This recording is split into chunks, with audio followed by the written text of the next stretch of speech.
Magandang araw sa inyong lahat. Ako si Lara, taga-unang pagkat. Ngayon, tayo ay maglalakbay sa nakakainganyong mundo ng mga eta. Sama-sama nating alamin kung saan sila nanggaling at paano sila napunta sa Pilipinas.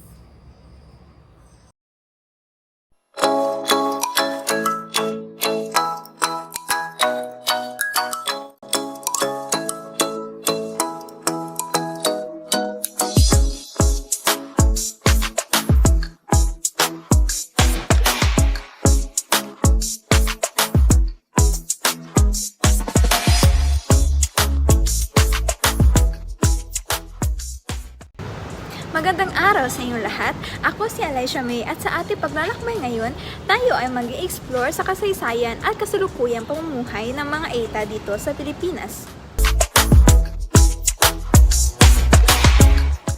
Ang mga ETA, AITA o ITA ay mga katutubong Pilipino na may maitim na kulay ng balat, mababa ang taas, maliit na pangangatawan, malalaking itim na mga mata at may kulot na buhok gaya ng mga maiitim na taong taga-Afrika.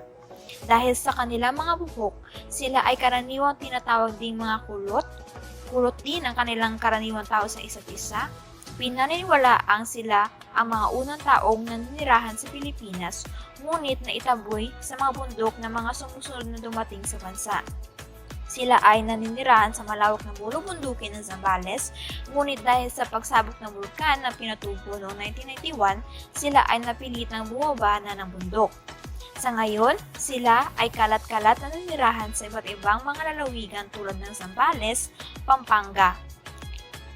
Pangangaso, pagtatanim ng saging, kamote, at ubi at paggawa ng uling ang kanilang karaniwang trabaho. Ang mga likas na mga ETA ay may malalim na pagpahalaga sa kanilang pamilya at kinagisnang kultura. Halimbawa nito ay ang pagkakasundo ng mga magulang ng kanilang mga anak sa kasal. Inihahanda ng mga magulang ang pagpapakasal ng kanilang mga anak upang maging maayos ang kanilang pagsasama.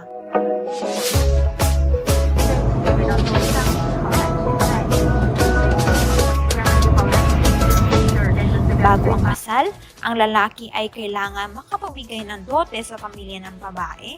Karaniwang tumutulong ang mga kamag-anakan at kaibigan ng lalaki upang maibigay ang hinihiling na dote. Ang kanilang tradisyonal na pag-iisang dibdib ng babae at lalaki ay tinatawag nilang tangin. Dito, sila ay nasusubuan ng nilutong kanin na may giniling na karne ng baboy bilang tanda ng kanilang pagiging isang mag-asawa. Matapos nito, mayroong nakakatandang ETA na magbibigay ng paawit sa pangangaral para sa bagong kasal. Tinatawag itong dururusong at itinuturing na mahalagang bahagi ng ritual ng kasal. Sa paglipas ng panahon at dahil sa impluwensya ng mga tao sa Katapagan na kinikilala nilang mga unat, marami ng mga nagbago sa pamumuhay at kaugalian ng mga ETA. Isa na rito ang pagsasama at nagkakaanak ng mga bagong henerasyon ng mga ETA na hindi pa kinakasal. Kung dati ay marami silang magkaroon ng mga anak, ngayon ay nililimitahan na nito dahil natutunan nila ang pagpaplano ng pamilya. Sa buong kapuluan ng Pilipinas, maraming komunidad ang mga ETA na naninirahan. Ang kanilang mga pamayanan ay malimot na matatagpuan sa mga lugar na malalayong bulubundukin at lugar.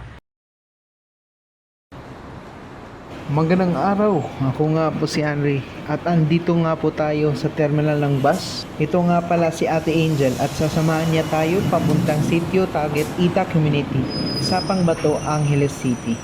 Bibisitahin natin ang mga ETA Community doon na kilalang puntahan ng mga dayuhan dito sa Pilipinas pagdating sa mga ETA. Hello sa inyong lahat. Ako naman si Chris at kasama ko si Andy sa pagbisita sa ETA Community dito sa Angeles City. Habang kami ay pumupunta sa komunidad, kamustahin naman natin sila AJ, Hans, Sean at Jericho sa kanilang pagbisita sa barangay ng Magisgis at Nakolkol. Isa sa mga kilalang komunidad ng mga Aita ay matatagpuan sa Mediscos.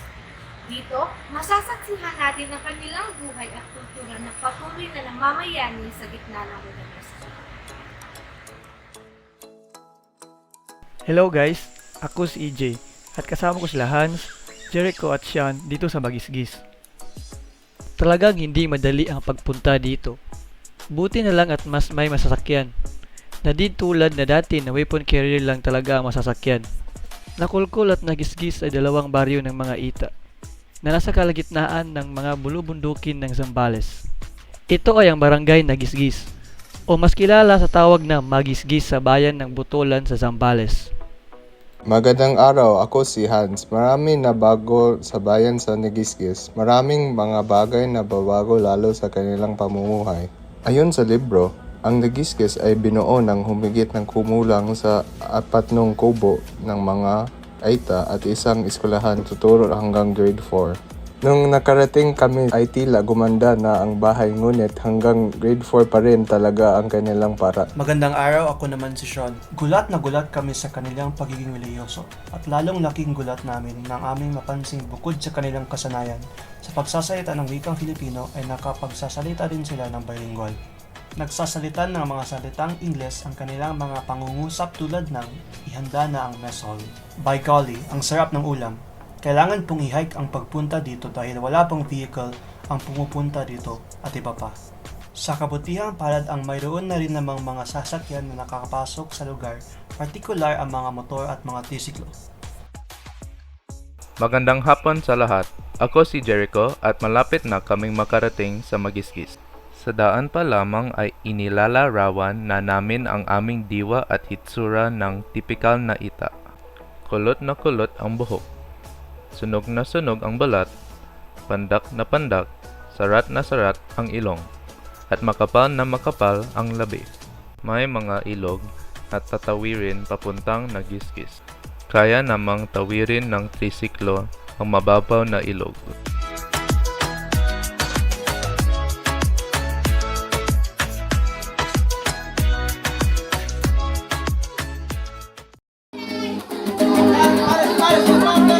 Nang makarating kami sa Butolan, sinalubong kami ng mga Aita ng kanilang sayaw. Ito ang tinatawag na monkey dance. Ang monkey dance ay isang traditional na sayaw sa mga Ita.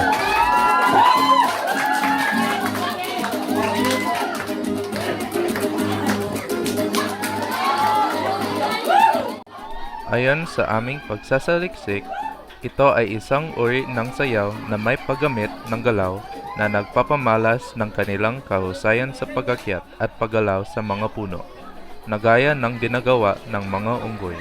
Nagkaroon ito ng mas modernong paraan kung saan hindi na kailangan ng puno. Mas ginagaya na lang nila ang galaw ng unggoy at binibigyan ito ng deteksyon sa pamamagitan ng pagsayaw. Akala namin magkakaroon kami ng problema sa pakipagtalastasan sa kanila. Iyon pala ay marunong sila ng wikang pambansa at hindi lamang basta marunong, mabulaklak pa silang magsalita. Akala naming wala silang alam sa mga nagaganap sa kanila. Yun pala ay alam nila, wala nga lang silang magawa. Lahat ng mga Aita ay nagtatrabaho sa lupa. Ang tanging status symbol ng pagiging medyo makaya ay pagiging sementado ang pagpundasyon ng kubo. Ganito ang buhay doon, walang kuryente.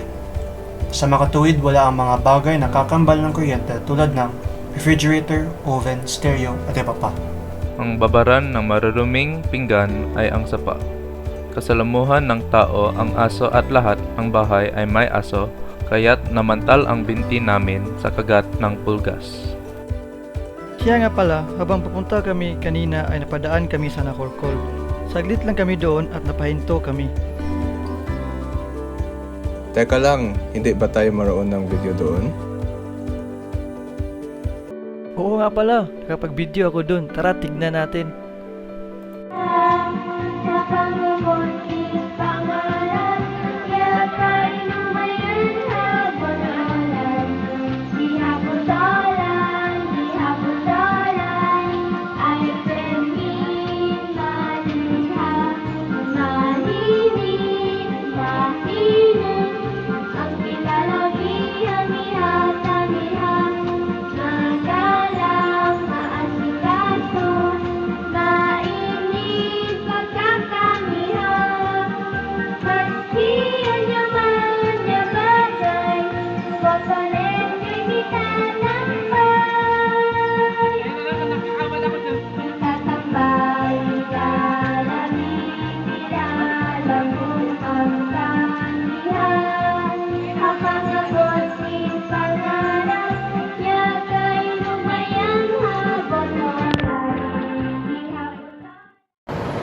Isa pang kilalang pamayanan ng mga Eta ay matatagpuan sa sitio Target sa Angeles City. Dito, makikita natin ang kanilang pagpupunyagi at pagpapalaganap ng kanilang kultura sa kabila ng mga hamon ng panahon. Wow! Talaga namang napakaganda ng biyahe nila EJ, Hans, Sian at Jericho sa Nakulkol at Magis Sayang sa nga lang at Buntolan. wala silang masyadong nakausap na mga ETA sapagkat ang kanilang pagpunta doon ay pawang pananaliksik lamang. Papunta nga pala tayo ngayon sa sitio Target dito sa Sapangbato sa Angeles City. Alam niyo ba guys na mayroong kilalang ETA community sa sitio Target? Mayroon pa nga silang FB page. Kung magta-type kayo ng sitio Target ETA community, ay Oo nga. lalabas Kaya ang naman, resulta sa pupuntahan natin sila upang magkaroon tayo ng ideya kung paano naging kilala ang ETA community na ito. Huwag kayo mag-alala guys. Kami na ni Chris dito ang mag-i-interview naman kung ano ang mga nangyari sa mga ETA matapos sumabog ang pinatubo. Buti na lang at napakabait nitong si Ate Angel at kanyang pamilya. Kakausapin natin ang kanyang asawa.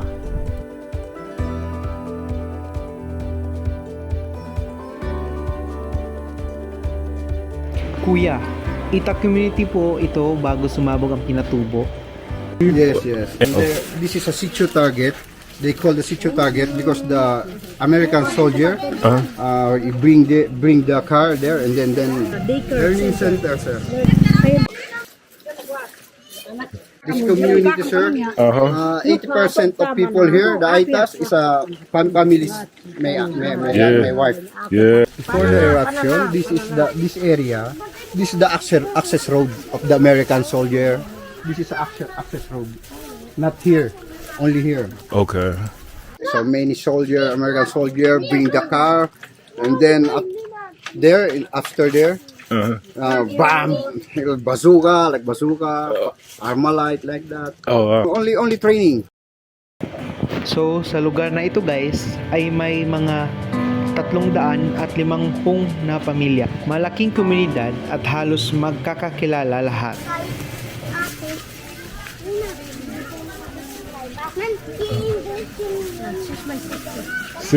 My sister, all relatives here, large family. Makikita naman natin na meron ng mga konkretong mga bahay ang mga ETA dito.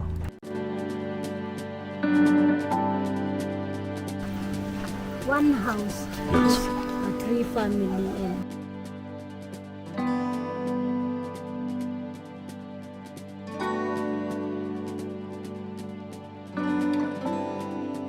Nakakatuwang tignan na kahit papano ay gumanda ang buhay ng mga ETA. Oo, meron pa rin kahirapan pero nakikita mo na unti-unti silang umaahon.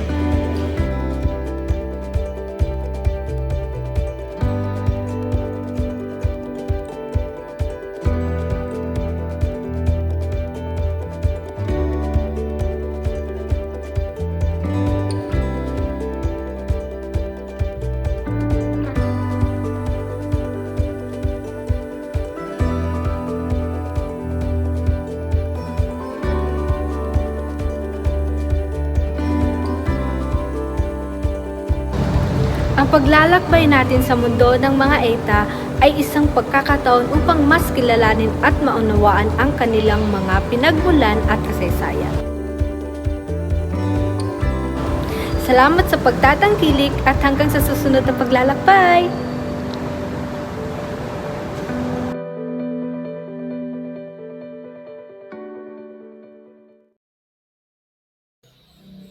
Sa kabuuan ng aming biyahe, maraming mga bagay ang aming natuklasan at natutunan. Sa una ay akala namin na magkakaroon kami ng mga problema sa pakikipagtalastasan sa kanila. Ngunit sa aming pagtatakbo ng mga oras na kasama sila ay lalo kaming natutong magkaintindihan. Akala namin wala silang alam sa mga nagaganap sa kanilang paligid. Ngunit sa tuwing nakikipag-usap kami ay ramdam namin na ang kanilang pag-unawa at kaalaman. Marahil ito ang isa sa pinakamahalagang aral na aming tutunan sa aming biyahe. Ang hindi pagbabase sa unang impresyon at pagbibigay ng pagkakataon sa iba na ipakita ang kanilang kakayahan at kaalaman. Sa pagbabalik namin, hindi maiwasang madama ang lungkot at paghihinayang sa mga aksayang naming ginawa sa aming sagana at pribilehiyadong daigdig. Ang mga pagkain na sobra-sobra sa aming hapagkainan, ang mga damit na hindi na namin ginagamit dahil sa moda, at ang mga salapi na aming inaksaya sa mga bagay na hindi na talaga namin kailangan. Sa pagpapalapit sa mga itang, natutunan namin na may mga bagay na mahalaga, na mas mahalaga kaysa anumang material na bagay.